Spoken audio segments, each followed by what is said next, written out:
প্রত্যেকটা দিন এত চ্যালেঞ্জের মুখে পড়তে হচ্ছে। কাল রাত পর্যন্ত আমি বুঝতে পারিনি যে আমার কোমর ব্যথা এত বেড়ে যাবে যে আমি বসে কোনো কাজ করলে উঠতে পারবো না। উঠে কোনো বসতে পারবো না।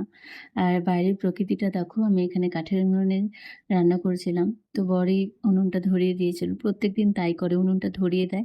আর ভাত রান্না করতে, করতে আমাকে এখানে বাদবাকি যোগাড়যন্ত্র করে এখানে রান্না বসিয়ে দিই। তো এখানে রিমাও আজকে রান্না করছিল। ওর বাবাও এসে হাতে, হাতে করে দিচ্ছিল। কারণ আমার খুব কোমরে যন্ত্রণা। তোমাদের বলে বোঝাতে পারব না। কিন্তু ভ্লগ দিতে হবে। তার জন্য রিমাকে বলেছিলাম একটুখানি ভিডিও তুলে দেবে আমাকে। তো ও আমাকে তুলে দিয়েছে। আর আমার বরের অবস্থা দেখো, দোকান খোলা কিন্তু।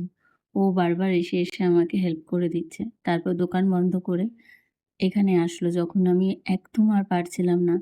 যতটা পেরেছিলাম পটল ভাজা, তারপরে আমড়া দিয়ে ডাল আর করেছিলাম উচ্ছে কুমড়ো ভাজা। তারপরে আর বড়া ভাজাটা একবার ভেজে আমি চলে গেছিলাম। আমি আর পারছিলাম না। আমার দ্বারা আর সম্ভব না। আমার খুব শখ ছিল যে রান্না করব একসাথে। যাদের হাসব্যান্ড ওয়াইফ দেখি না একসাথে রান্না করে, কত ভালো লাগে। ও কিন্তু একদম রান্না করতে পারে না।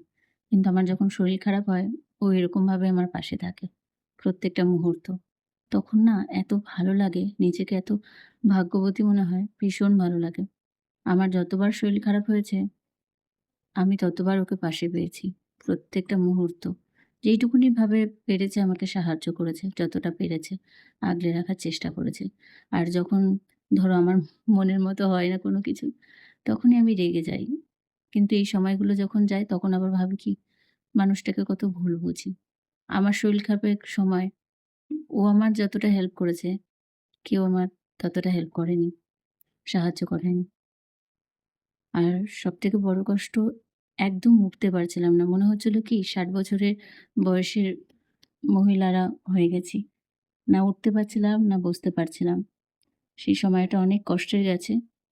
তো প্রত্যেকবারের মতন যে মানুষটা আমার পাশে সবসময় থাকে আজও ছিল। তাহলে আজকের ভ্লগ আমি এখানেই শেষ করছি। আবার দেখা হবে নতুন একটা ভ্লগ নিয়ে।